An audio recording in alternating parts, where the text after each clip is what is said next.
All right. Well, hey, how you doing today? I'm really excited that you could join us and for this webinar called Managing Anger and Conquering Fear. I'm really excited to be able to share some information with you today, and know even though that you may be alone watching this, there are lots of others that are watching it with you. And in fact, I would even go so far as to bet that at some point already today, before you sat down to watch this, you've had to manage some anger of your own, or possibly some anger from other people. And the question is, to what extent do you feel like you did it well, or how much assistance do you need with that? And I think that I'm going to try to bring a different, slightly different perspective that maybe you're accustomed to. And so why don't I just go ahead and let's dive in, because there's a fair amount to go through here. But let me share some of the topics that we're going to go through with this today. Because my group is called Mindful Solutions, we're going to, and this is true of all of my webinars and workshops, the mindfulness piece is really the foundation of the leadership skills that I teach. So we'll work the mindfulness piece in throughout the webinar, and you'll see how that fits. But we'll start with kind of a general definition, so that if you haven't been exposed to mindfulness before, you'll get at least some kind of basic grounding in it before we go forward. I'll talk a little bit more about how anger and fear and mindfulness, how they work together. And I'm going to use a model that I developed called the space between model. It's kind of like the house that's going to be built on this foundation of mindfulness. And it's basically about how we work with emotions, specifically negative emotions, and the choices that we make when it comes to responding to those emotions. Then, probably the most critical part, and why you're tuning in for this, to get into the specific solutions that we want to try to employ going forward when we're trying to manage our anger and conquer our fears. So we'll get into some specific solutions that you can try working with in your organization. Then I'm going to go through kind of an example to help put it all in perspective for you, so that you can see how our minds work with anger and fear. I think you'll find that helpful to just kind of see how our brains work through some of these situations. I'll give you some follow-up questions that will help you kind of personalize the contents of this webinar for you or for your team. And I'll also give you some practice exercises that can kind of serve the purpose of kind of mindful self-development, if you will. Again, that you can use individually, or that you can share with folks that you work with. Okay, so let's get started with mindfulness. And what is mindfulness? Because if you've done some reading, especially in leadership types of blogs or publications, you've seen the word mindfulness come up and learned a little bit what it is. But I want to just share with you the definition, because the definition really provides a good blanket, if you will, across all the kinds of things that we're going to be talking about. And you'll see, like I said before, we'll pull strands of the definition of mindfulness into some of the work that we're going to be covering today. So the definition that I use is very similar to the one, or possibly the same as the one that a lot of people in the field use. And it is purposely paying attention to the present moment without judgment. Let me say it again. Purposely paying attention to the present moment without judgment. Let me break that down, because there's really 4 key components to that definition. The first being purposely.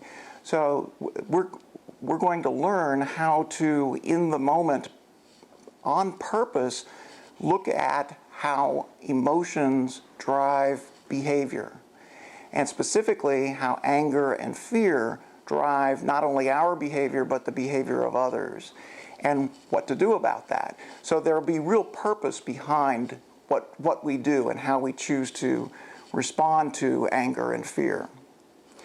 Purposely paying attention. So paying attention, and I'll even throw in the third component, which is the present moment. We know that about half the time that we're awake, our minds are distracted. In fact, I did a YouTube video that I invite you to check out. It's called Distractions. If you have a chance to look at that, I think you'll find it interesting. But we tend to be distracted very easily. Like I said, about half of our waking hours we're being distracted. And it's even a higher percentage of time when we're at work.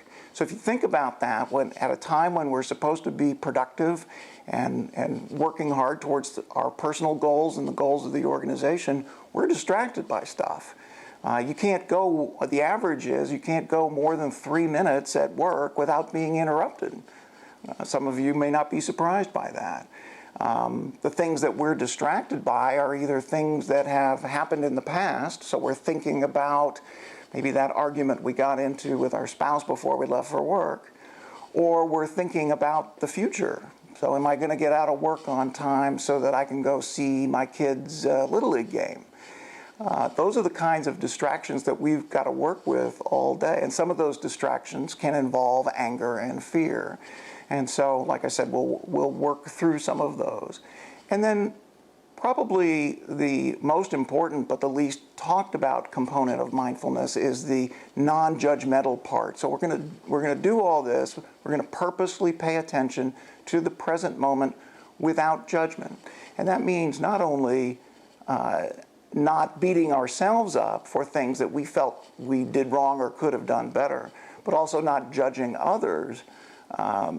Because as we know, judgment, and this can be a hard thing to do, judgment doesn't serve any purpose other than to possibly have us believe that we feel better as a result of judging ourselves. And I'll throw this in too. I'm one of those people, and maybe you are too, that has liked to say, I'm my own worst critic. And we probably need to stop saying that, right? Because that's a judgmental statement. And we say it because we want to, especially with our boss, we want to say, there's nothing that you can't say to me that I haven't already said to myself. So you don't need to beat me up. I'm good enough at doing that myself. Well, that's not good, right? I mean, we don't need to waste our energy in bringing ourselves down. In our work, we need to have a sense of confidence to get things done. So let's pay attention to when we use that phrase, I am harder on myself than anybody else can be, and try to push that to the side a little bit. So anyway, those are the 4 components of mindfulness. And what we're going to do is learn how to better manage our reactions to anger and fear by understanding what's behind them. And so what's behind anger is usually fear, and that's why I've put them together in this webinar. And so we're going to bring our attention to both of these. Okay? So as leaders, we experience feelings of anger frequently. Maybe we feel angry towards our direct reports when they don't produce the kind of work that we expect them to, or because of some behavior that they're exhibiting. The same could be true with our boss. Our boss may be making us angry for any number of reasons. We can get angry with our peers. If we have peers on the same level with us that are doing things that maybe we think are making us look bad or doing things differently than they were told to do them. And we can certainly be angry with customers. We might feel like they have unreasonable expectations. That never happens, right? They have unreasonable expectations, and we're angry because we're not sure that we can meet them, and that they shouldn't expect that much of us. Our direct report, so not only can we have anger towards others, obviously, but we also need to think, and I would ask you through the course of this webinar to think about this not only in terms of yourself, but also in terms of if you are a people manager and you have people that report directly to you, remembering that those direct reports also feel anger at times. You know, anytime you go and talk to folks about doing something a different way than they're accustomed to, any kind of change that takes place, most people don't respond to change very well, and they can get angry for doing that. And we'll talk about a part of that too. But let's remember as we go through this that we're talking about ourselves, yes, and we're talking about how other people can get angry with us. And so because as we experience these negative emotions, one of the things that we tend to do when we experience anger, as an example, is we place the accountability for that emotion outside of ourselves, on other people. And that's pretty normal, right? We want to, when we're angry at somebody, and because if we put it on ourselves, that doesn't feel very good. We don't like to think that we could be better at what we're doing. It's much easier to say, she never should have done this, and then, you know, I wouldn't feel this angry. I'm sure you can think of a number of examples like that. But what we're going to do is we're going to learn a more mindful way of working with and responding to anger, because we've got to take some accountability for the way we're feeling and how we're responding to it. You know, we've got to recognize that in most situations we can't change other people. And so as a result, we need to turn the mirror on ourselves and look at opportunities to make changes in the way we work with others. And in this particular case, how we respond to anger and to fear. You know, when I was a graduate student, I studied a guy by the name of Albert Ellis, and he developed something called rational emotive therapy. And one of the tenets of his therapy was that we feel the way that we think. And so if we think in an angry way, we're going to feel angry. And so one of the things that I'm going to talk about a little bit is how that process works. So how can we change the way we think, and that's going to make us feel better, because it really does. Our negative emotions really drive the way that we think, the way that we feel, and the way we behave in many situations too. We'll get into that with the space between model here in a minute. So we have to work with our feelings of anger, and by working with our own anger, we're going to be better able to coach and mentor other people who are experiencing the same emotions. It's going to be one of those situations where we become role models. If we're able to manage our anger in a better way, people, especially as leaders, we're going to set an example for others to try and emulate. If people see that as their supervisor, you're in a situation where most people would get angry and start yelling and slamming their fists on the desk, but you don't do that, they start to, well, how is he not angry about this? I'd be furious. What's he doing? How is he responding in a better manner for that? Okay, let's get into the space between model. And this is, I use this in all the webinars with slight variations, but this is the model that I like to use to explain what we do when we experience emotions, and what we can do, some of the things that we do and some of the ways that we can improve doing that. So what you can see on this model is that we start out with an emotion, And usually it's a stressor emotion or a negative emotion. And an example of that being anger.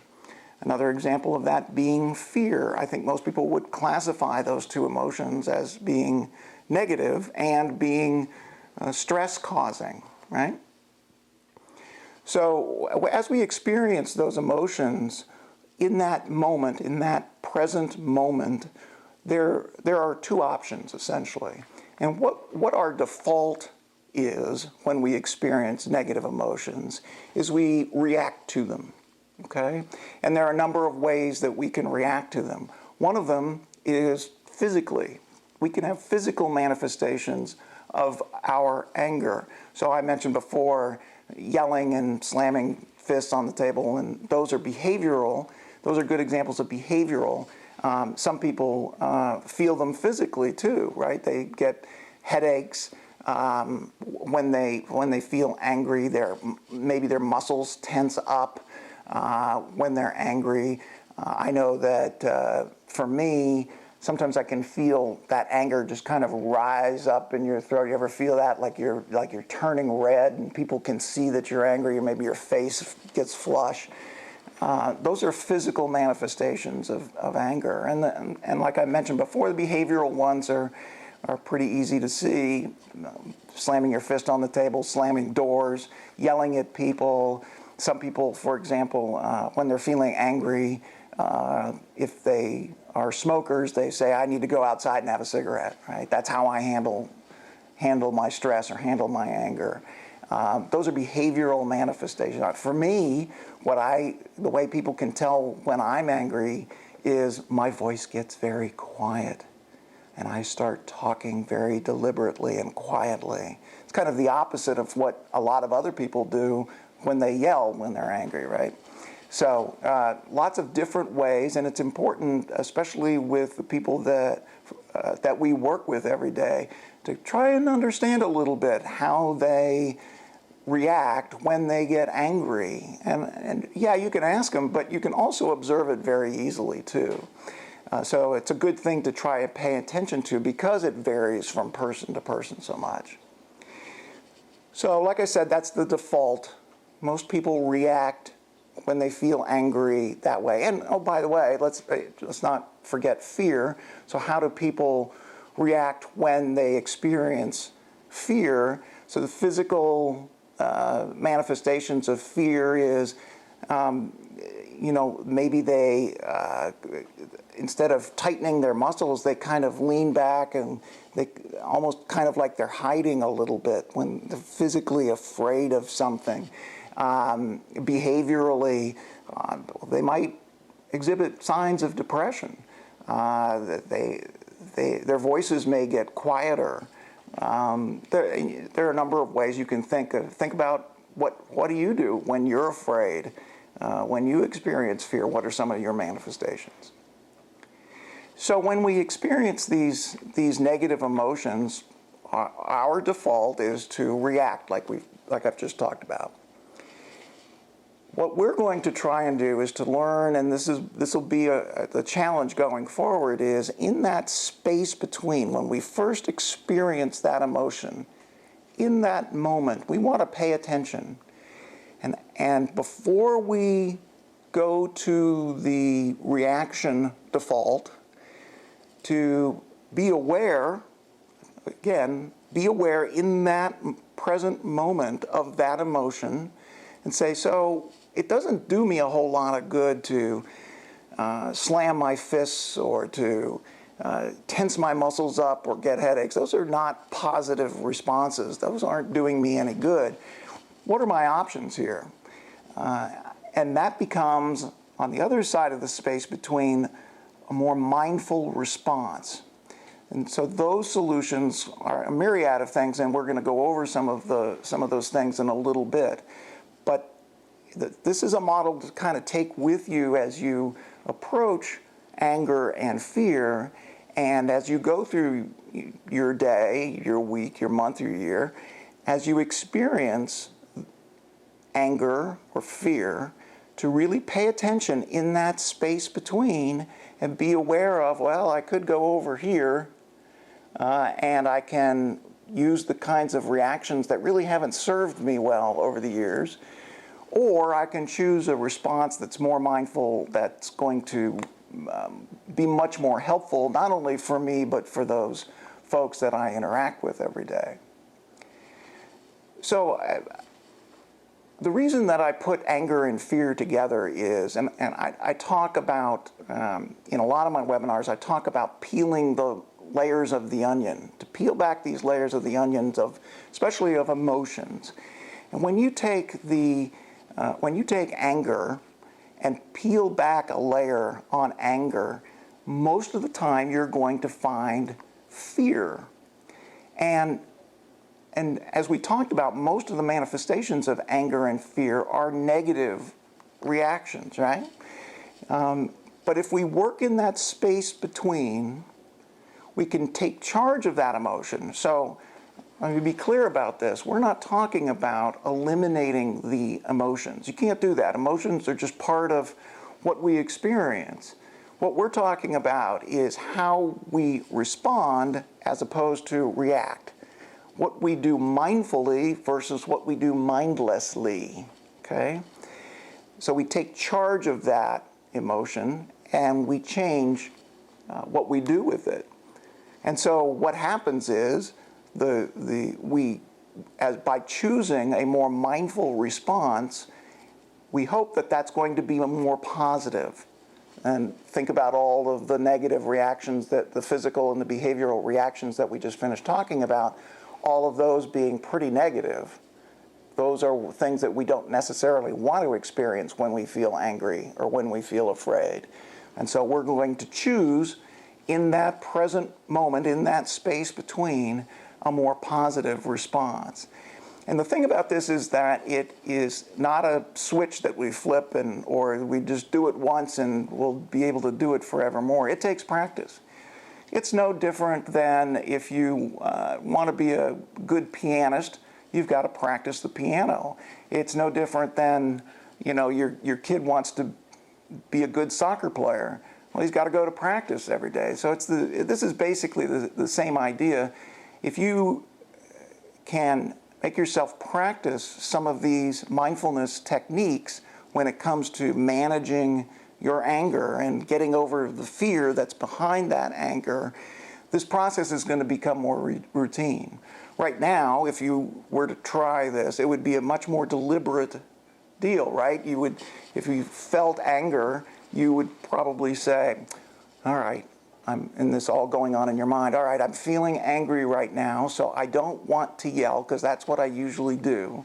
So instead of yelling, I think I'm going to count to 10 and do some deep breathing, and then I'm going to have a conversation with the person that I'm angry with, and that'll be a more productive conversation than if I just yell at them, right? So that becomes a much more positive response. But the more you do that, the more you practice that kind of mindfulness in that moment, pretty soon it becomes automatic. You don't have to think through it consciously. Over time, it starts to develop unconsciously, and it becomes the new default. Now, not every time, but instead of defaulting to these negative reactions, with practice, we start defaulting to more mindful responses. Very cool. Now, you can probably already answer the question, why is this important, and particularly for people in leadership roles? Well, the way that we, as leaders, manage our anger and the anger of our employees actually predicts the productivity for an organization. And this makes sense. This is proven through research, but it makes sense logically too, doesn't it? When we get angry and don't manage it well, so we spend more time doing, with these negative reactions to it, there's a lot of messy things that can happen from that. I yell at somebody, they get upset, they complain to other people. It gets messy, and then you've got to expend a lot of time and energy trying to clean up the mess that you made. that's time and energy that's better spent on being productive and increasing the quality of the service that your organization provides, that you provide as an individual. So of course your productivity as an organization is going to improve if you learn how to manage your anger and conquer your fears. Not only is this true with how people work with their supervisors and their supervisors work with them, but it also works with how people interact with each other. So coworkers, the people that report to you, if you've got a team of, say, 10 people working together, if they can learn how to manage their anger as well, you've got a more productive team. Now, you can't necessarily be successful by going out and teaching and training the way I'm doing with you now. You can. The more effective way is, at least in conjunction with doing that, that you start working on yourself. Remember we said it's much harder to change other people. It's more important to try to change yourself and let other people model their behavior after yours. So start working on how to move towards mindful responses first, and then your employees will follow suit, especially when they see positive responses come out of you. All right? So let's get to it. What are some of these solutions? What are these mindful solutions that can help us here? Now, we've already talked about the space between model, and truly that's one of the solutions, is to be aware of how our mind works in situations where we're trying to handle negative emotions like anger and fear. So that's one solution that we've talked about. And there are 6 more, and I'll go into detail on each one of these, at least briefly. The first one is called fear of failing. The next one is blaming others. Then patience and compassion, active listening, how do we address complaints, and reality check MSUing. So, no webinar or workshop is complete without a good, healthy acronym, right? So one of the things that I like to do in a face-to-face workshop is, put a dollar bill in the middle of the table and say, so the first person that can tell me what MSU stands for gets the dollar. It's also a good way to make sure people are paying attention, right? And you may want to try that with your folks. But we'll get into what MSUing is in just a few minutes. But let's start with fear of failing and what that has to do with anger.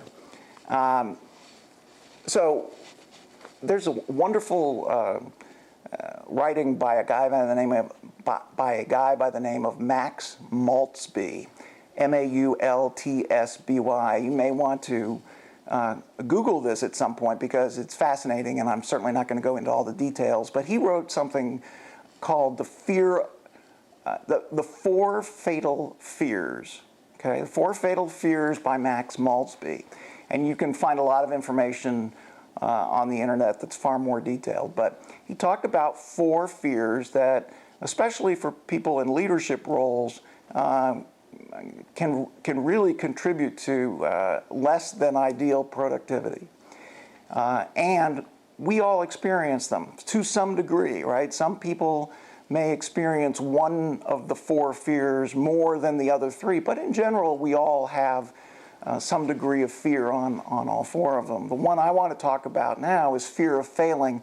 The other 3 are fear of rejection, fear of being wrong, and then the third one is the fear of being emotionally uncomfortable. Very interesting one. But as far as the fear of failing, whether we fail as individuals or we fail as a team, anger and fear are usually the resulting emotions, okay? So think about the last time that maybe you didn't turn in a project on time, or your team didn't produce throughout the latest quarter as you had expected them to. it's very easy in those situations to feel anger, and that's usually the, and think about all the reactions that we just talked about to anger. But the other piece of that can be fear. Remember, fear is, when we peel the anger onion back, we've got fear. So if you don't meet up with the expectations, there can be fear of whatever, the response from my boss, what my customer is going to think, what my team is going to think. There's fear of a lot of things there. Especially with leaders, we've got this thing about always looking competent, right? We make the assumption that we would not have been selected for our roles as leaders if somebody didn't think that we were going to be more competent than the other candidates. And so when we fail, it even compounds those emotions of anger and fear. So just important to be aware of. And so one of the things that we need to practice is being non-judgmental when we're wrong. So remember, that was the last component of the definition of mindfulness. And this is a pretty critical place to employ that. It does no good for us to beat ourselves up when we fail, or to beat other people up when they fail.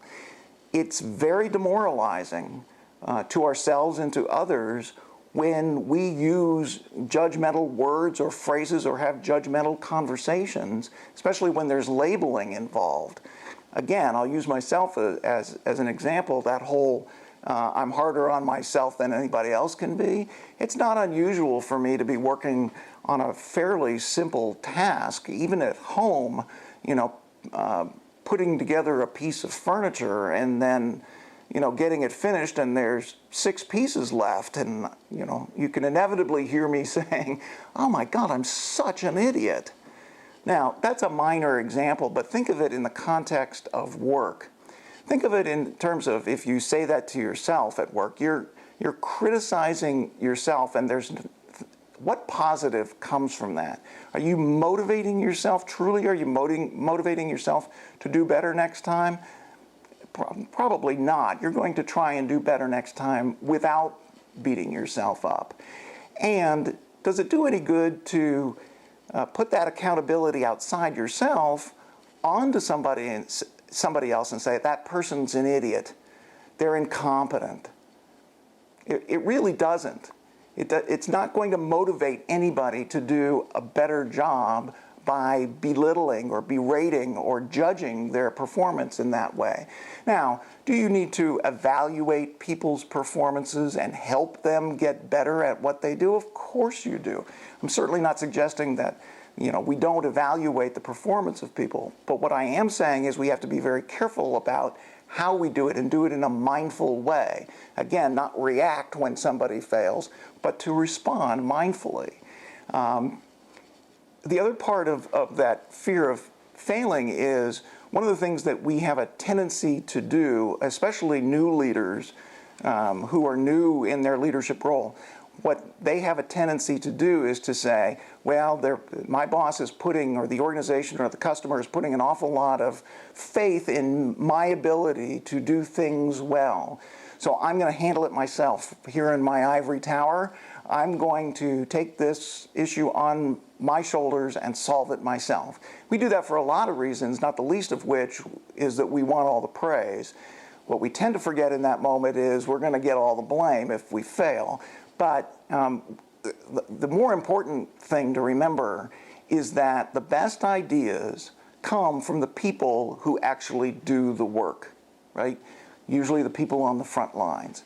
The farther up in the organization we are in a leadership role, the less we know about the problems that confront the people that are actually doing the work.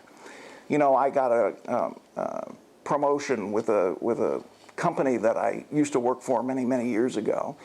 And I was relatively young at the time, certainly much younger than I am now. And it was a vice president role. It was a long-term care company, and I had responsibility for facilities all across the eastern United States, and I was also responsible for doing joint ventures and managing facilities, and it was a big job. There's no doubt about it. And I remember when I got the promotion, I was kind of full of myself. I thought I was all that in a bag of chips. I won't lie to you. And I'll never forget, I think my father probably recognized that in me. I don't know. But he said in his usual calm, almost off-the-cuff kind of manner, he said, so now that you're way up there on the ladder, how are you going to keep track of what's going on with the people who are actually doing the work that you depend on? Right? So it's easy to forget when we're very proud of our achievements that we really aren't doing anything. We're standing on the shoulders of the people who are actually doing the work. And as a result, they have the best ideas. So this whole fear of failing piece, we have the default, again, for especially new leaders, is to take the responsibility on ourselves. What we really need to do is to, in that moment, say, instead of taking it all on and putting all that stress and pressure on myself, it makes much more sense, not only for my own sake, but for the sake of the organization, is to go to the people who do the work and say, listen, I'm really interested in finding out how we can improve what we do, whether it's improvements in productivity or improvements in the quality of the service that we provide. I want to work with you guys so that we can figure out how to build the best mousetrap, all right? Failing, too, is something that we need to change our attitudes about. So failing, just the word itself, has a very negative connotation. I get that. We get that, right? We don't want to fail. But I would challenge you to think about failing in another way. I'm not expecting people to stop thinking about the word fail as a negative word. And we can add to that, there are positives involved with failing. When you fail, one of the positives is, well, you've learned that that particular solution that you employed doesn't work. And so you're not going to spend any more time on that. We've eliminated that as a possibility. It's done. Let's move on to something else. You know, I spent most of my career in healthcare leadership roles, and nurses and social workers and so on do a lot of care planning for patients. And one of the things I learned from them is you can't figure out what's going to work best for everybody all of the time. And you may think that you have a particular plan for a particular patient that you think is going to help them ambulate quicker or get over their disease sooner. But it's not a cookie-cutter approach, as we know in healthcare. Different things work differently for people. And so but we try things, we take that risk, and if it doesn't work, we very calmly set it aside and try something else. So that's a positive, I think, that's involved in failing. So don't run away from failing. Find the positive in it. Now, you'll hear some people who do these kinds of workshops say you've got to celebrate failure. Well, I'm not going to go that far, right? So you don't need to, we don't need to go get a cake and balloons and celebrate failure. We need to use it as a motivator, but we don't need to go back to the judgmental piece. We don't need to beat ourselves up for it. Make sense? Okay. Let's move to the next one, the next mindful solution here, and talk about blaming other people.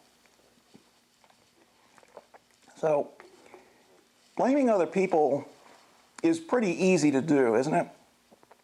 And it goes back to what we were talking about originally with placing the accountability for our anger on other people rather than accepting that accountability ourselves. It's easier to be angry with other people than it is to be angry at ourselves. And not only that, when you're working with other people, there's actually some, if you think about it, there's some positive reinforcement that goes along with blaming. So just think of an example. How many times have you walked into a break room where employees are standing around having a cup of coffee, and one of them says to the other, I could get a lot more done if my stupid computer would behave. It seems like it's always going offline, right? Those IT guys never fix those computers the right way. So it's easy to just say, I'm a victim. There's nothing that I can do to fix this problem. I'm going to blame IT for my inability to stay productive. Now, and the other person that's in the conversation grabs onto that, right? Because there's usually some kind of unspoken agreement that we're going to lay the blame outside of ourselves. So inevitably, the other person is going to say, you're right. Same thing happens to me all the time, and I try getting IT on the phone, and they take forever to come and take a look at my computer and see if they can solve my problem. It drives me nuts, and I'm the one that ends up looking like I'm not being productive, but it's my computer's fault. So those two people having those conversations, they bond with each other over their blaming other people for what's going on. Now, there may very well be a problem with the way that IT responds to the concerns of people, but we'll talk about that in a minute. But I just wanted to show how there is positive reinforcement that takes place when you're blaming other people, and it's one of the reasons that it happens as often as it does. Again, going back to the leadership part of this, we as leaders fear the consequences. This is where the fear part is. We fear the consequences of being perceived as inept.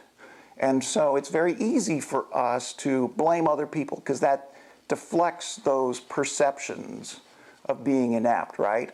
If you feel like your boss or your customer is starting to think that you're inept, one of the first defensive reactions, so go back to that space between model, one of the first reactions that you might have is to blame other people.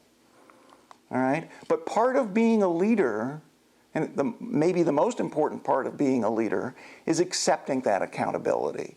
And anybody who's good at what they do in a leadership role is going to recognize that someone who's blaming somebody else or something else, as opposed to accepting some accountability for their performance, is not the kind of leader that's going to be successful in an organization.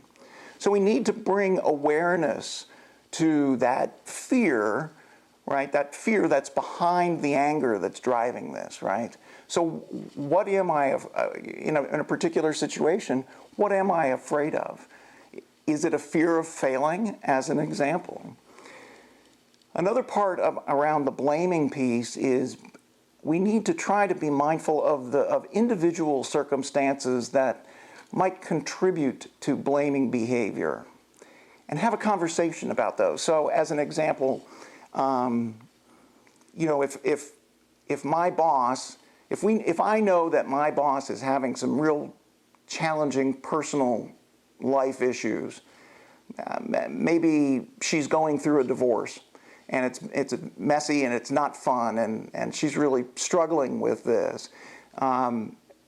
It's one thing to say, you got to leave your personal problems at home, but we're not robots, right? And it's very difficult to do that, and some of that's going to leak through.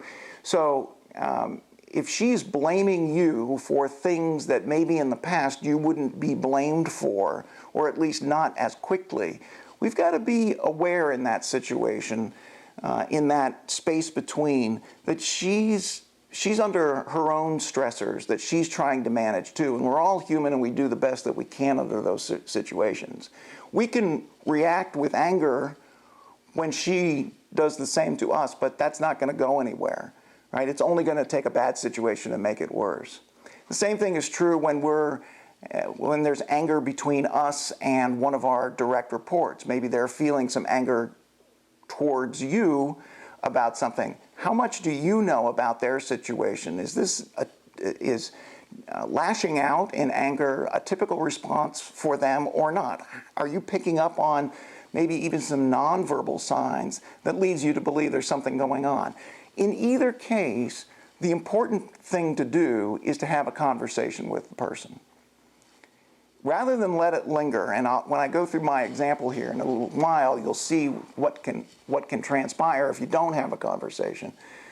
But by having a conversation with either, whether it's your boss or it's a direct report or anybody else, you start to break that down. And I'm not talking about a conversation where we're blaming each other for the problem, but what we're saying are things like, I can tell you're really stressed out, and I'm sorry my performance didn't match up to your expectations.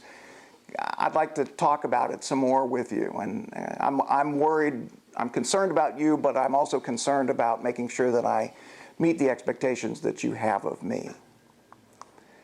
We've got to try to shift the focus from deflecting that accountability in those conversations and have kind of a shared resolve to address the issues that are of concern in that conversation. We need to do it sooner rather than later, because if we let it dwell, the anger is going to fester and things only get worse. The last point on blaming others that I would throw out is that if you're working with somebody who in the past has been a blamer, if you will, and they are now changing that behavior, that they're managing that in that space between and choosing more positive responses to anger, make a big deal about that. Not only with them one-on-one, but to the extent it makes sense, do it publicly too. To say, I'm very proud of Jane. She's worked very hard in order to be more positive about her work and the work of the organization. And, Jane, thank you for that. I really, really appreciate it. It means a lot to me. That's a positive reinforcement for Jane to continue to do that. All right, let's move to the next one, which is patience and compassion. One of the things that we can do when dealing with anger and fear is look at our own histories. Look at our history of resentment and anger, and that's going to help us be mindful of other people's circumstances. So as I was talking in the last piece about being aware of a boss's personal situation and how that might be affecting how they're reacting to situations, we need to take a look at our own history as well. How do we respond to anger? How do we respond to fear? We're not perfect with that. And even the people who are longtime practitioners of mindfulness, we still have episodes of reacting mindlessly to anger rather than mindfully responding. So let's take a look at ourselves. Again, not putting all the accountability out there, but taking a look at, I can understand, and so it ends up being, I can understand why she reacted that way. I remember I used to do that a lot more too. And it's a process to learn how to respond mindfully. It doesn't happen overnight. And even if you've been practicing for years, there are still situations that are so challenging that we go back and react in a mindless way. So check yourself. Be aware of your own history. And in that space between, in that moment, sometimes it can help to pull up our own personal histories. And that allows us to have more compassion for the person who may be demonstrating anger in the moment. Have we ever felt the kind of fear that may be the source of our current anger? So peel the onion back.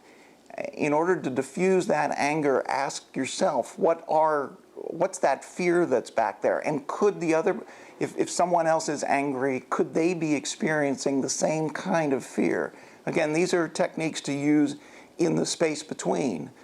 What's the fear behind that person's anger, and have you felt it before? Also, ask yourself if your anger could possibly be a function of how we're being treated by our boss.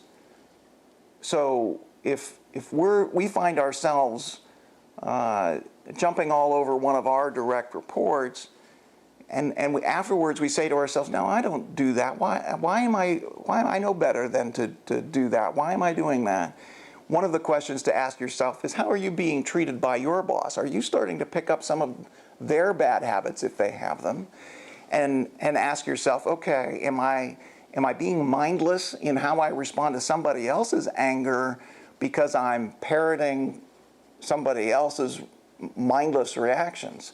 Again, it's being very aware in that present moment, not only of how you're reacting, but why you're reacting that way. What's your definition of fairness, right? That's what our employees talk about all the time. I just want a boss who's fair. Well, okay, that makes a lot of sense. And what's your definition of fairness, and how does it compare to your boss's definition of fairness? And compare it to your direct report's definition of fairness. You may even want to have that conversation with them, because it shows tremendous patience if you're able to say, I want to understand what you expect of me so that I can try to meet you halfway with this, and vice versa too, right? We're going to be a much better team, and be more productive if we can make sure that we're on the same definition page when it comes to fairness. So let's talk about that. That also provides a level of compassion that maybe in an employee's past experience, they haven't had that kind of conversation before with their boss. They probably haven't. And so it's a wonderful, compassionate moment there for you guys to have that conversation. So the bottom line is, by showing compassion to people who are angry, we have to become vulnerable to them, because we want them to be a more fully vested member of the team. So we've got to, instead of being that prototype boss that sits back and says, do it my way or the highway, don't ask questions, et cetera, those days are gone, right? That's another one of my YouTube videos that you might be interested in watching. Is just called the Mindfulness of Leadership. I think that's what the name of it is. But anyway, check it out, because that's really what it comes. One of the critical pieces is to be able to not be that guy who says my way or the highway. But that's hard work. It takes effort to have difficult conversations with people, to show them that you can be compassionate, you can be transparent, you can be vulnerable. It's hard work, but in the long run, it pays huge dividends, especially compared to what you might be experiencing currently. All right, the next one's called active listening when we're working with angry employees. So I'm going to give you some tips about how to actively listen. And some of this you may be familiar with from other workshops, but it's certainly worth exploring again, particularly when you're dealing with people who are angry.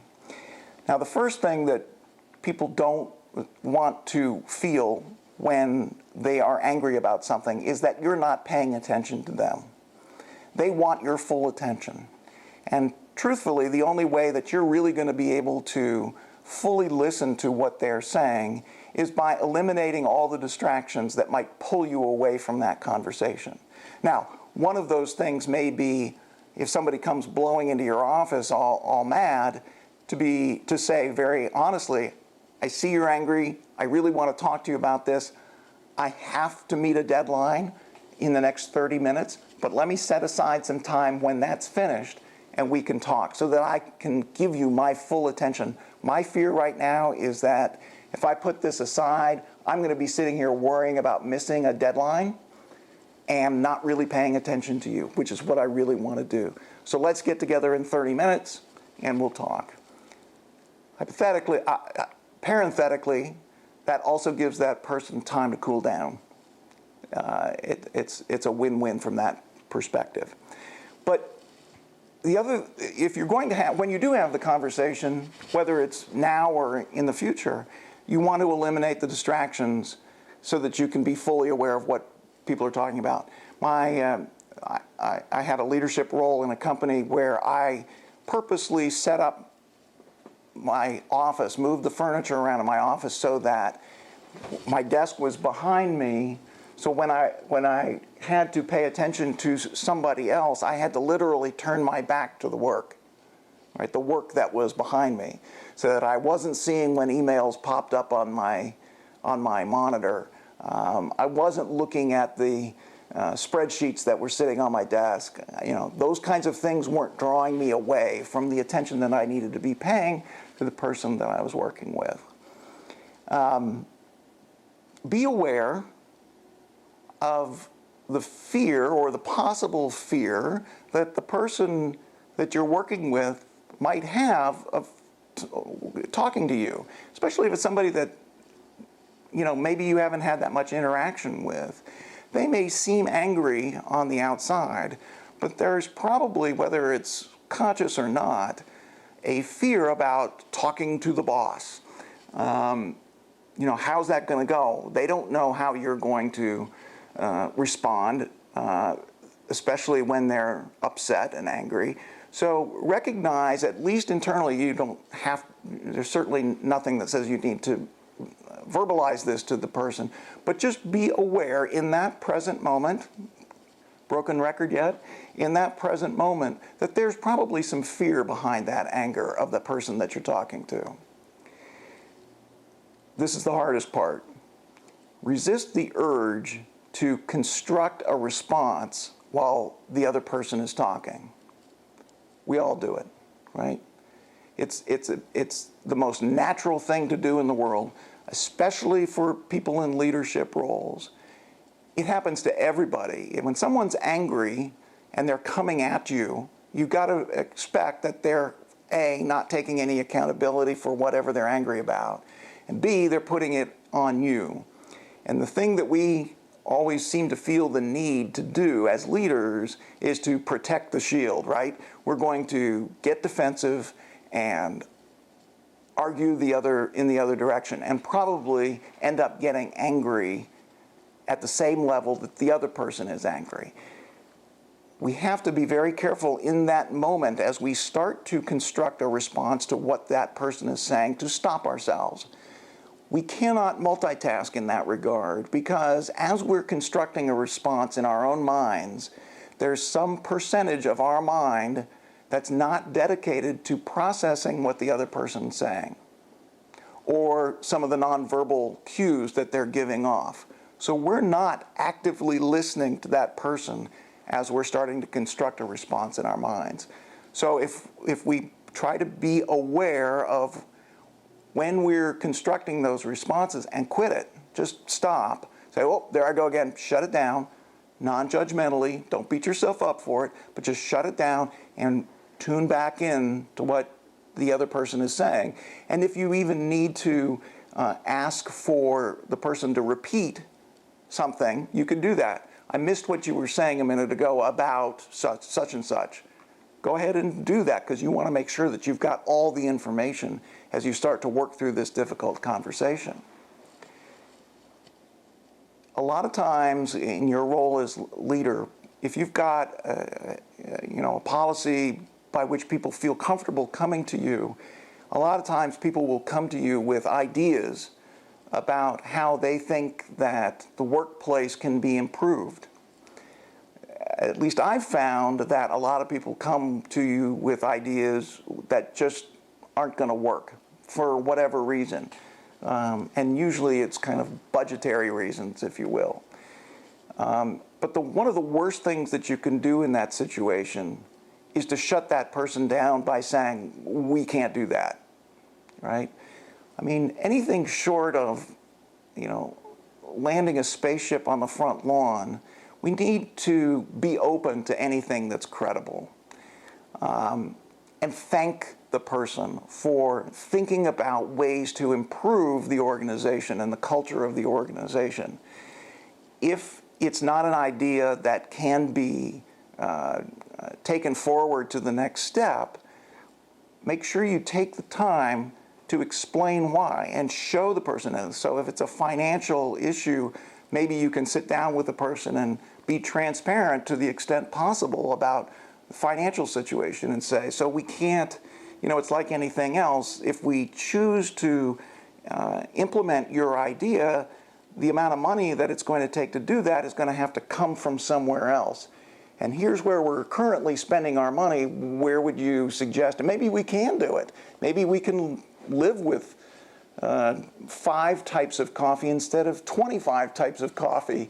I don't know, depending on the expense of the idea. But that's, that kind of working together piece, even if it doesn't work out, says to that person, I'm listening to you, and what you're saying to me is credible, and we're going to work through it together as partners, regardless of how it turns out, whether, maybe we end up implementing a different version of the idea. But at the very least, no matter what the outcome, the person walks away saying to themselves, he cared. At least he cared enough to listen, and he didn't dismiss me out of hand. That takes some time, but it's a critical thing to do. It's an investment in that employee at that moment when maybe they walked into your office thinking that you wouldn't even give them the benefit of the doubt. Be sure to ask clarifying questions, meaning that even if you have understood everything that the person has said to you, go ahead and double check. So what I hear you saying is ... You may have understood it completely, but you're just asking for her to clarify it again to make sure. What that says to the other person, of course, is I am paying attention, I am listening to you, I want to make sure that I've got this right. I don't want to go off and say we can't do something unless I'm fully aware of what you're trying to share with me. The other part of this, and I mentioned it briefly a minute ago, was we have to be mindful of nonverbal manifestations of anger and fear in those conversations, right? And that's probably a higher percentage of the total communication package. I would say that about 3/4 of the total communication package conversation is nonverbal. To see, remember how we talked about the physical manifestations of anger? To see if that person is coming in and their fists are clenched, are they yelling, are they leaning forward and are in your face as they're talking to you? Look for those manifestations of anger and go back with them and say, I can tell you're really upset about this. I can see that you're very upset about this. Or even before you start, where you see that they're physically seething about something before they even start talking about it, to say, I can see you're really upset. I'm very anxious to hear what's going on. I really want to be helpful. To validate their feelings of anger and their feelings of fear is so important in that situation. And I would even challenge you to, and this will be part of the homework at the end of the webinar, to develop the best communication with those that you have the most anger issues with. And it doesn't necessarily have to be with somebody at work. It can be somebody outside of work. It can be, a buddy. It can be a family member, whatever. We tend to shy away from the biggest challenges, and I would ask that you look for people that you have the biggest challenges with in terms of anger issues, people that just know how to push your buttons, right? And they know that you know that they're pushing your buttons. Work with that. Let that, I used to have I ran a nursing home, again, way back when I was probably too young to have a responsibility that big. It was a 208-bed facility, and when I took it over, financially it was completely falling apart. And it was a mess, and I don't know why they put me in charge of that, but we did all right. But anyway, we had family members of nursing home residents are a fascinating population. So many times you've got people who have promised their mother or their father that they would never put them in an institution, right? And inevitably they find out that the work is too difficult for them to do themselves, especially in later stages of illness or Alzheimer's or whatever the case may be. And they feel tremendously guilty about putting mom in the nursing home. And they feel angry about it. And so their anger tends to be much more overblown than the situation usually calls for. And in this particular facility, I had a woman who was the daughter of the resident who came every single day. Regardless, she was there every single day, and it was her mission in life to find things that she thought we were screwing up. And it didn't matter whether there was something there or not, there was something there. And you could tell she just felt tremendous guilt about having her mom there. And so I could almost set my watch to when she would appear in front of me with the latest list of transgressions that needed to be addressed. And finally, I wish I could take credit for thinking this out, but I think I got to a point where I was just so frustrated and out of ideas on how to handle this situation and deal with this person. I almost comically, tongue-in-cheek, but I was serious too, said, I think you have a unique ability to see things from a different perspective than I can see them. As somebody that's responsible for this building, it's easy for me to miss stuff that you're picking up on. And so I want you to be kind of my de facto assistant, if you will. And instead of you walking around and making lists of things that you think need to change, let's do that together. And I'd like to share some of the challenges that I'm up against so that you can understand why sometimes the answer is no. And you'll be able to point out things that ordinarily I might not be able to see, and maybe that we can make them better.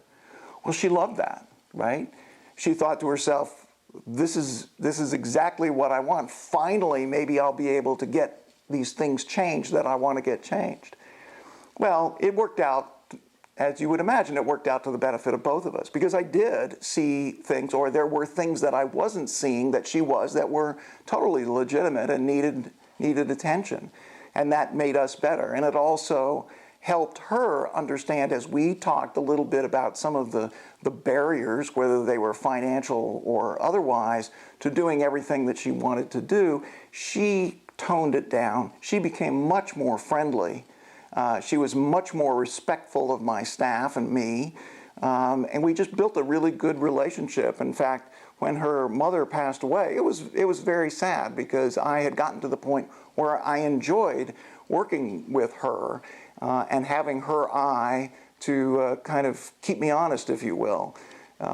So there are ways to develop those relationships with people, but don't shy away from them. Go right into them and look for those mindful responses that can work to everybody's benefit, as opposed to meeting their anger with a mindless anger of your own.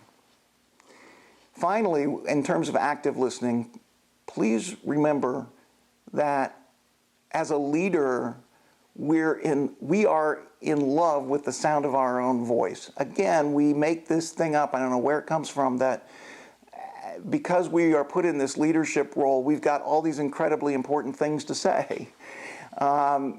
But the fact of the matter is, what's more indicative of good leadership, of great leadership, is the ability to listen well.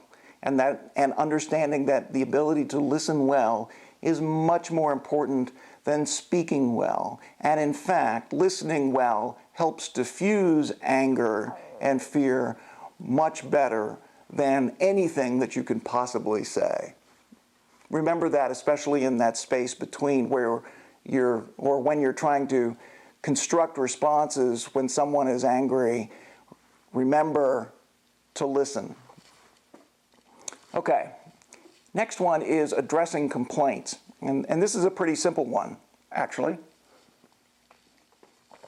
that I think you'll find this easy to implement for you and your organization.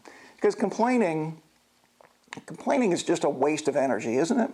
You know, it rarely solves whatever problem you're trying to tackle, but it's a very common manifestation of anger.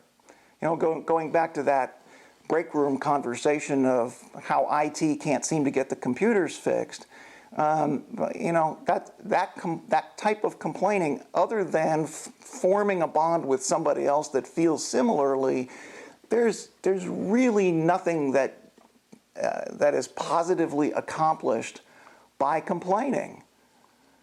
I can never find IT to come fix my problem. What has that done? What has that complaint solved? Nothing. And again, I mentioned the positive reinforcements that keep complaining alive. And the fear behind that is not connecting with others. A lot of times, you know, I find this interesting. People, especially people who are new to an organization, and they don't know that many people, and they want to become more sociable with folks in the organization, one of the first ways that they try to bond with other people is by complaining, because it's something that everybody seems to do, right? So one of the things that we can do is when someone is complaining to us, one of the things that we want to be able to do is to go back and look at the nonverbal piece as well as the verbal piece, but reflect those cues back to the person and share their concern for the problem. You know, you look like you're pretty angry. What's going on? What's up? So that they know that you, again, it's part of the active listening, but that you're hearing that complaint. But more importantly at that point is to ask them, and you're going to have to help them with this. This is going to be a kind of a paradigm shift for a lot of people, but ask them to take that complaint, and let's just say it's the complaint of, I can never find IT to come fix my computer, to rephrase that in the form of a request. It's kind of like complaint jeopardy, right? Because if you can rephrase that complaint into a request, it strips a lot of the anger away from it. So instead of, I can never find IT when I need them to fix my computer, turn that into the request of, can we talk about having a process for getting IT's assistance in a timely manner? Sure, right? If there's a problem with IT's assistance, let's get IT to sit down with us and let's talk about what's possible and what's not. Maybe there are some barriers that we're not aware of on the IT side that we need to be aware of. And maybe IT doesn't feel the same sense of urgency or understand why responsiveness is so important when it comes to our productivity. Sure, let's all get together, and that's something that we can work with, right? If we make that request specific to what is wanted as opposed to something that's not wanted, then we're able to, like I said, we can strip away some of that anger and make it more positive, all right? If we could, and like I said, you may have to practice this, right? You're going to have to practice. Some people will struggle with how to take a complaint and turn it into a request. And one of the reasons that they may struggle with it is unconsciously,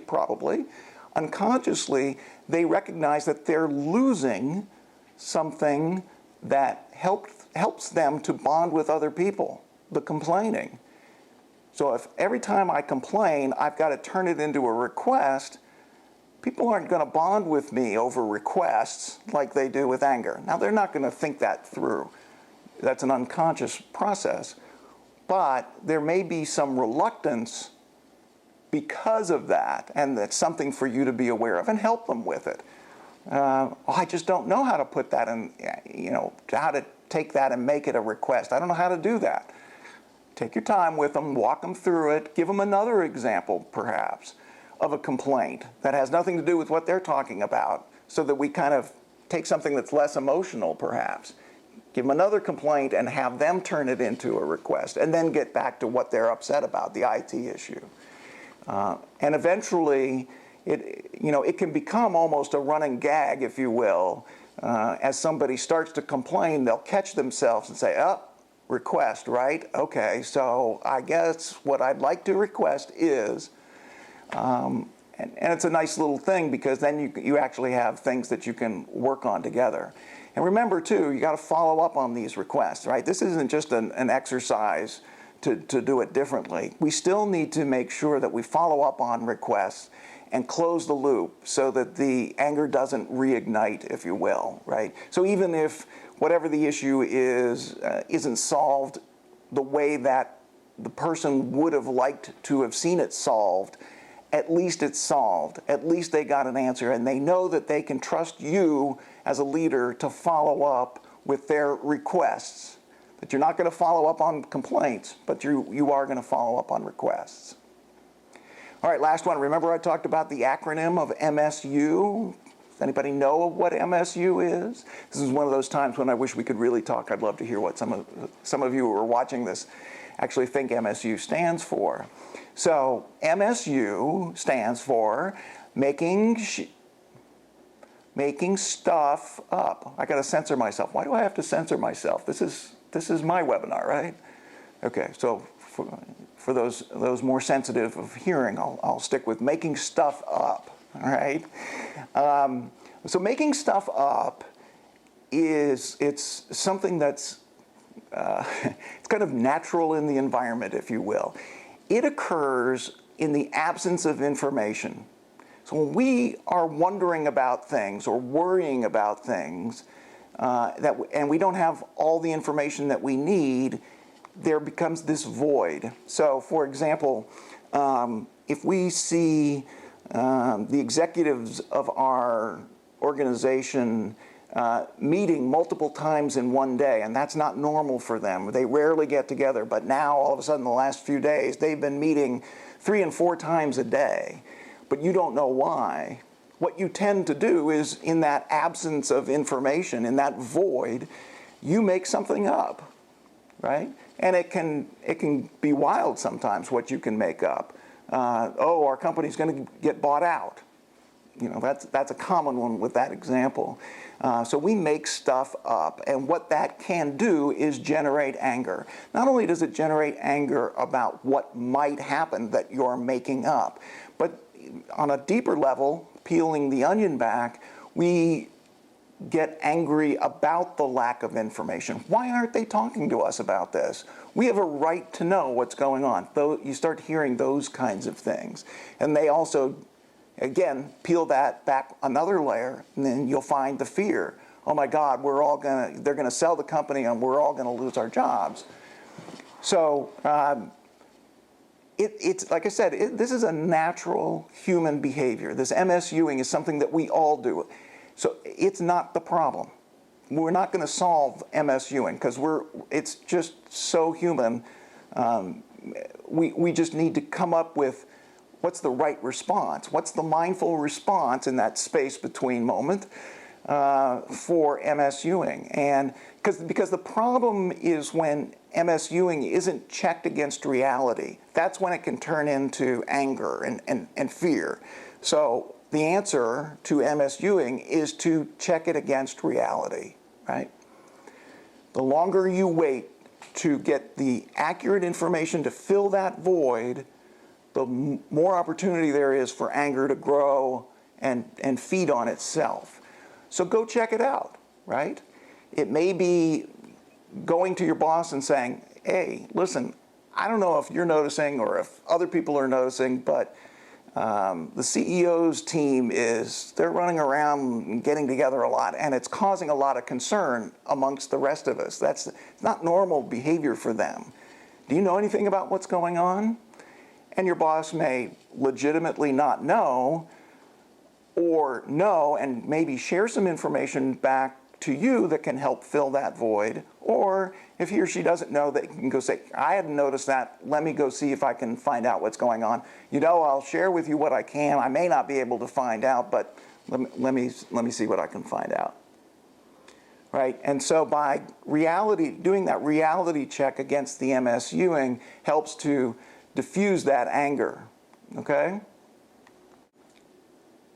One of the other things to be aware of about people who MSU is oftentimes they are informal leaders in the organization, right? So there are some people that will just do their work and go home. And we call them B players, right? They're very good at what they do, but they don't stir anything up. They just want to be left alone. They do their work and then they go home. Organizations can't exist without B players. However, there are also these informal leaders who are the ones that people look, they don't have a title that makes them a leader, but people recognize that if you want to know something about what's going on, you go to that person. And they're the ones that'll go to the boss and say, hey, what's going on with such and such and so and so. So being aware that people who MSU are likely informal leaders makes you aware that if you're able to give that person some kind of information to help fill that void that they're MSUing about, you're not just addressing it for that person, but that person's going to go back and have conversations with a number of other people too. And he or she can say, well, we don't know too much about it, but this is what we do know.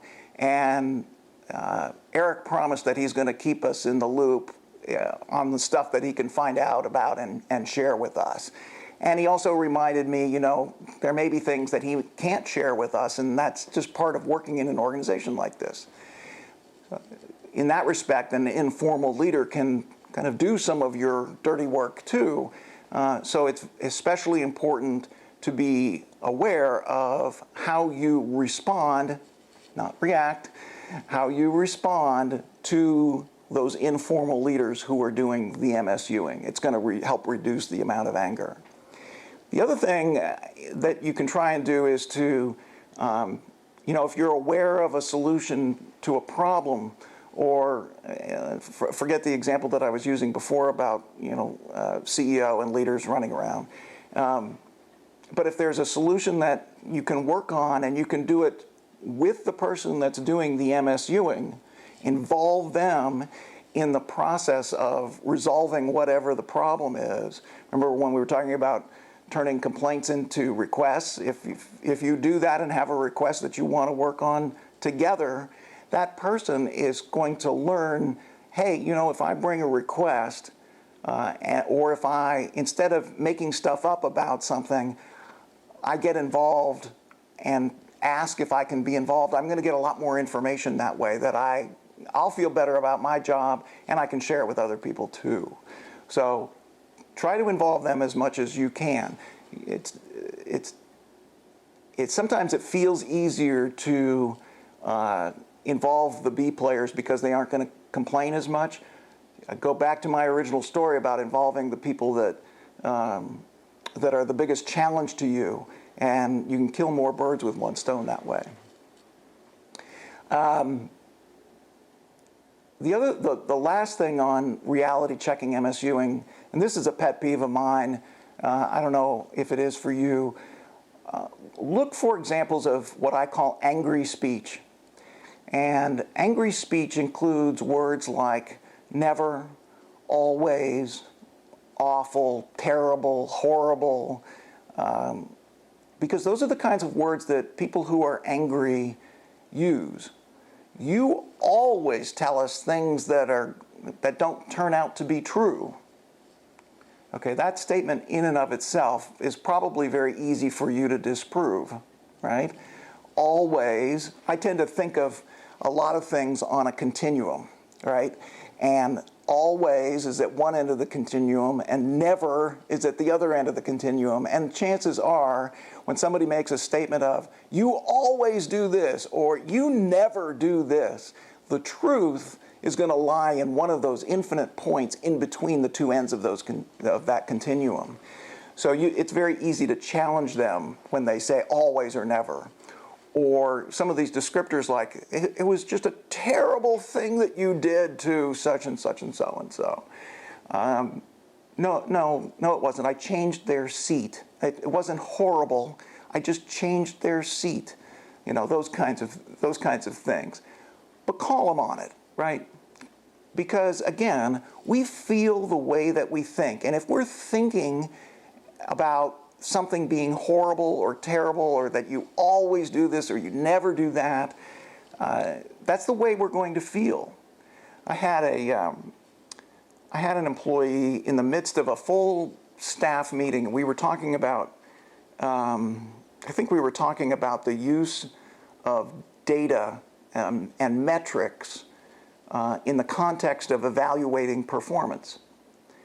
And in this very large group of people, she said, I think if I have to, something to the effect of, I think if I have to look at one more metrics report, I'm going to die. And I think I did that. I mean, it wasn't the right, my reaction, unfortunately, was not very good. I reacted instead of chose a response, because my reaction was to kind of chuckle. And I said to her, really? You're going to die if you have to look at one more metrics report? Because I'm really worried about you if that's the kind of response that you might have. And of course, you know, she backed down. She said, I'm not literally going to die.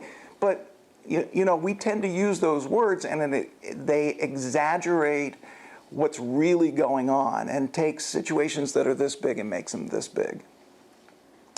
And that's what we're going to talk about next. As promised, I'm going to run through, very briefly, I'm going to run through an example where we're peeling the layers of the onion back. We're going to take a look at an example of working with anger and looking at what the anger component is and what the fear component is, so that you can see how this is more onion peeling, but going through one particular example.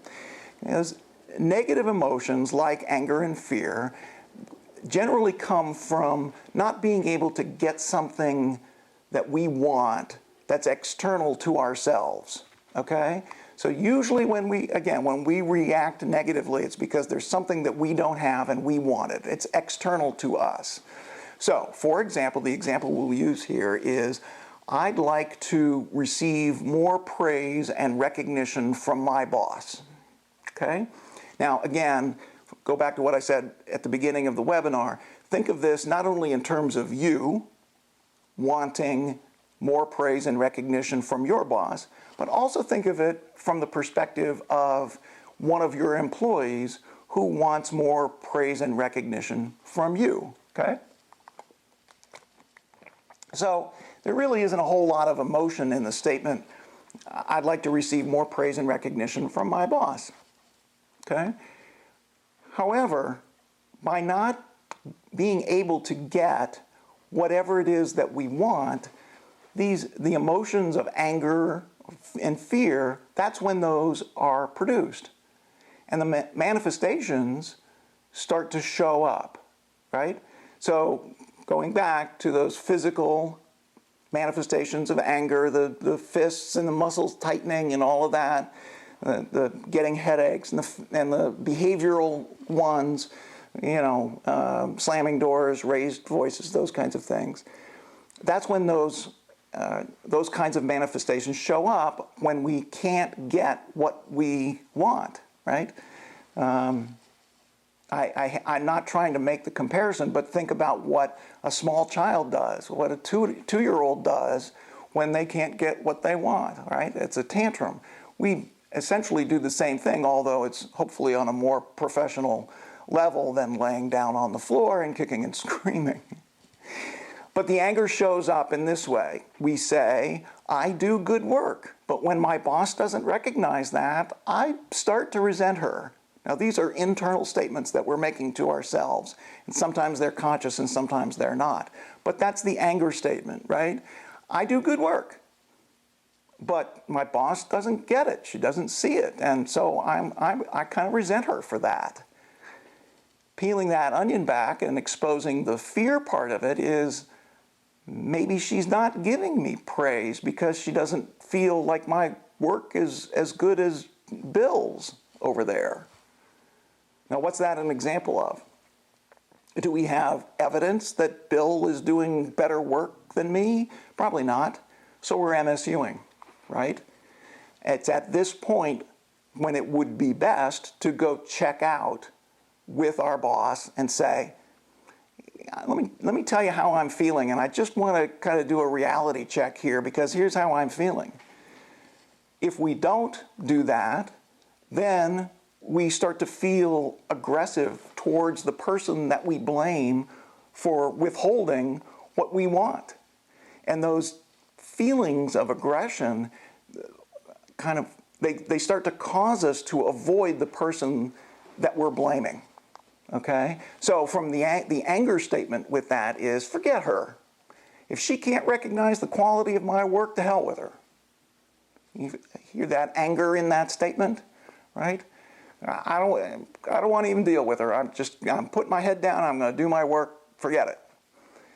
But the fear behind that becomes, if my boss is having problems with my work, maybe my job's at risk. Right? You can see how these statements, especially the fear statements, are starting to pick up steam because we haven't gone and done a reality check on what we're MSUing. So the aversion that's being produced by these feelings of aggression, it starts to morph into paranoia, if you will. And we start to avoid, and we're avoiding interaction with those people that now we don't trust them anymore, right? Because we still believe that we do good work and we should be receiving this praise and this recognition. We're not getting it. And so maybe there's something else going on. And so I don't trust my boss anymore. And for those of you who are familiar with the fight or flight model of reacting to situations, this would be a good example of flight, right? I don't trust you, and I'm just going to avoid you completely. So the anger statement there is, I bet she gives Bill compliments all the time, and I work twice as hard as he does. Anger, right? The fear, peel that onion back, the fear statement behind that is, oh my God, she's probably going to fire me. I can't get fired from this job. At my age, I'm never going to find another job like this. And there's real, palpable fear. You see where we've gone as a result of not checking this out in the first place? Now we're worried that we're going to get fired. Because we now don't trust those people that we're avoiding, in this case, my boss, we start to find fault with them. And we start blaming them for far more than what we felt was being withheld in the first place. So the anger statement that goes along with that is, she never liked me. She just pretended to so that I would keep volunteering for projects that no one else wanted to do. The fear, peel the layer, the fear statement is, well, it's pretty clear that I'm going to get fired now. See how it's just ratcheting up and getting more crazy. I guess I'm going to get fired, and when I get fired, and I'll never find another job, and I'm going to have to sell my house, and my wife's probably going to leave me. Right? This is what our minds do, right? We do this future thinking when we don't check out the reality. When we start MSUing like this, our minds are crazy. And I do another workshop called Calming Our Monkey Minds. And this is an example of what a monkey mind can do, jumping from branch to branch, right? We've jumped already from I'd like more praise and recognition to my wife's going to leave me. So, the people in this case, my boss, who's being blamed for now, basically, everything that's ever gone wrong, they're starting to pick up on this too, right? There's no way that if you have these kinds of feelings that person isn't going to not notice it, right? And chances are they're probably going to avoid you as much as you're avoiding them Well, that's no good. That completely eliminates any kind of possibility of having a good communication flow, right? So that anger and that resentment continue to be manifested in a more and more negative way, behaviorally, physically. Those symptoms start to get worse. You start not being able to sleep at night. You start having arguments with your spouse. You start acting out more aggressively, whether it's toward the kids or punting the dog. Don't punch your dog. Bad thing to do. But you know what I mean? These manifestations of anger and fear start growing in scope and in frequency. And so the anger statement there would be something like, she feels so guilty about knowing that she's going to fire me that she can't even look at me. Well, she's basically avoiding you at this point because you're acting so weird about something that you haven't even had a conversation with her about. And so she's avoiding you, likely with good reason at this point. And now you're really mad. She can't even look at me anymore. But the fear is starting to pile up. So we've already gotten to the point where we're going to get fired and lose our house and our spouse. And then, of course, what's left? I'm going to end up homeless and living under a bridge and begging for spare change to pay my alimony. I'm exaggerating here, obviously, to make a point. But the point is how important it is to confront these kinds of situations in a very mindful way so that we don't allow these manifestations of anger and fear to take over our lives, which they can very easily do. And it's not just us, it's those people that work for us and with us. Because now we've ended up with a problem that was, I'd like to have more praise and recognition for my work, to I'm a homeless beggar in the streets, right? So again, I don't know about you. I can solve problems when they're this big. I can't solve them when they're this big. So we need to start when they're this big and not allow those layers of the onion to build and build and build so that we're out to here.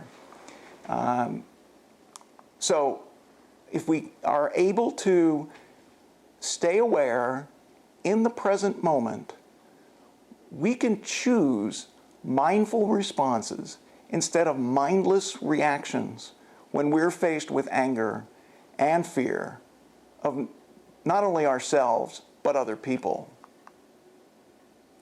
Okay, so we finished up with the solutions, and now I want to share with you some follow-up questions that you can take back and think about.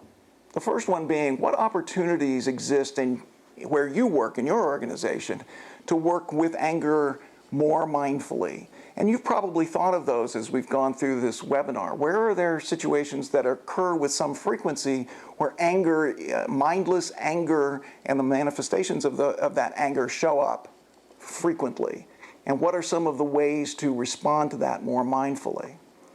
Are there certain people in your organization, again, something you've probably given some thought to while in the course of this webinar, are there certain people in your organization with whom that you've got the greatest opportunity to explore that space between? Someone who pushes your buttons.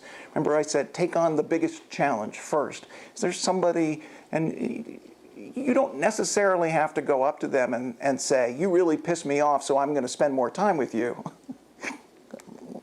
Let's use a little thought here, right? What you can say is, and maybe this is more applicable with your boss or with a direct report, to say, one of the things that I'm working on in my own self-development is how I respond when I'm angry.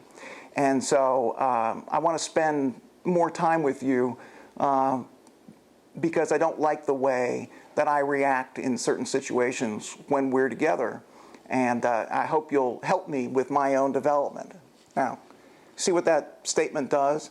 It says, I'm taking accountability for my own responses here. I'm trying to make myself better. Will you help me?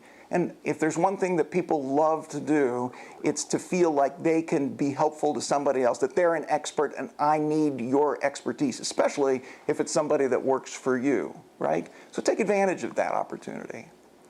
Ask yourself, what's scary about doing something like that? Now that's probably something that's outside of your comfort zone.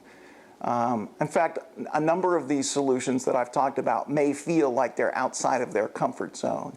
And so how can you explore those fears? Peel your own onion here, peel it back and take a look at the fears that you have about implementing some of these solutions.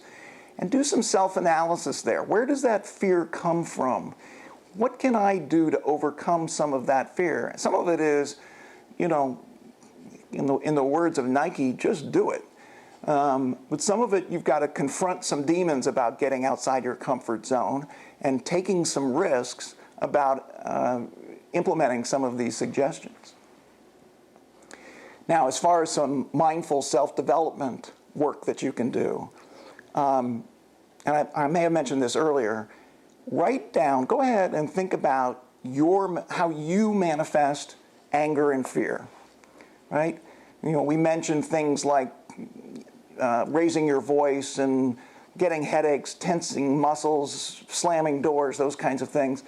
Not all of that applies to everybody. But sit down, literally pen to paper, and write down what manifestations you have. And again, if you feel comfortable enough doing it, go to somebody that you trust and say, listen, this is something that I'm working on for my own self-development. When I get angry, can you just pay attention to how I'm reacting and what I do? What happens to my voice? What happens to my body language? What are the things that I do when I'm angry? And let me know, because it's something that I'm trying to work on. I want to be aware of those things, and you can help me out with that. And start over time, by writing them down, you become more mindful of them. You become more aware of what they are. And pretty soon, every time you feel anger, right, or you witness someone else being angry, you start paying attention to those manifestations. And that's really what that mindful leadership skill is all about, paying attention in that moment to what those manifestations are. What kind of mindless reaction is someone else having that you're having that you can change by choosing a more mindful response. Go back and, like I said, pick somebody that, preferably not a customer, but somebody that you work with that you believe is angry towards you, and try to work on some of these. Get out of your comfort zone and try to work on some of these solutions where they're appropriate.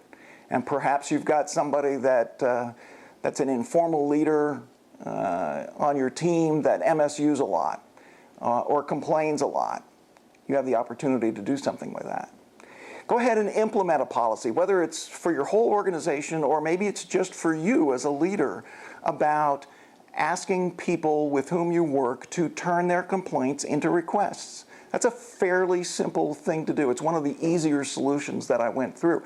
Help them turn complaints into requests. And like I said, you may have to practice it and give them examples, but that's one of the simpler things that you can go ahead and do. Last one has to do with the active listening piece, which is just so important in helping when you're working with somebody who's angry, to let them know that you're truly listening to them. Write down what the characteristics are of active listening that we talked about earlier, right? Making sure that you're fully paying attention to them. You don't have email going on that you're being distracted by, that kind of stuff. Making sure that you're paying attention to body language, asking clarifying questions, all those things that I listed out for you that are components of active listening. Write those out, and after you've, say, facilitated a meeting or you've had a one-on-one conversation with somebody, whether it's a formal one or an informal one, go back and look at that list of active listening characteristics and do it kind of a checklist. Oh, I did this, and I did this, and I did, oh, you know what? But I had my computer was dinging every time an email came up, and I found myself paying attention to that. Or, yeah, you know what, she was really angry and I knew that she was wrong, and I started thinking about what my response was going to be before she finished talking. That's something that I really need to work on. Don't be judgmental. Don't beat yourself up about it. Just be very matter of fact. I did this well. I need to keep doing that well, right? Give yourself some kudos, some praise for the things that you do well, because you want to continue to do those things well. And look for those opportunities to improve where they exist. Okay. Thanks for hanging in there with me. I hope that some of this has been helpful and applicable for your situation. There's an awful lot of information in there, but even if you can take some of it and apply some of it to yourself, and some of it will inevitably rub off on other people, you're not ever going to get to a place where everyone is 100% in compliance with what we're talking about here. That's not what this is about. But it's just to give some suggestions about some changes that you can make to have a more mindful culture and make it a better work environment so that everybody can do their best work. I appreciate your attention very much. Thanks for everything. Check out other opportunities that we've got webinar-wise and other resources that we've got at mindfulsolutions.net. And I can't wait to talk to you again. Take real good care.